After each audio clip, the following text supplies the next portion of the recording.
السلام علیکم دوستو، ایک استاد اور ایک شاگرد، ان دونوں کا رشتہ بہت مضبوط ہوتا ہے۔ کلاس میں موجود استاد اپنے شاگرد کی ہر حرکت اور ہر بات کو پہچان لیتا ہے، جان لیتا ہے۔ اسی تھیم پر امجد جاوید صاحب نے اپنی نئی کتاب حوصلہ رکھنا لکھی ہے، جو کہ مجھے آج ہی موصول ہوئی ہے۔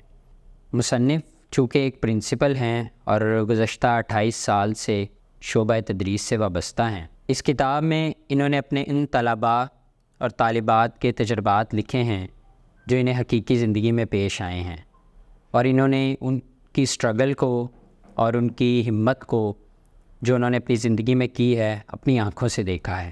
یہ آنکھوں دیکھا حال انہوں نے اس کتاب میں لکھ دیا ہے۔ یہ آپ ضرور خریدیں اور پڑھیں۔ اس چینل پہ بھی ہم یہ کتاب پڑھ کے انشاءاللہ ریویوز ضرور ڈالیں گے۔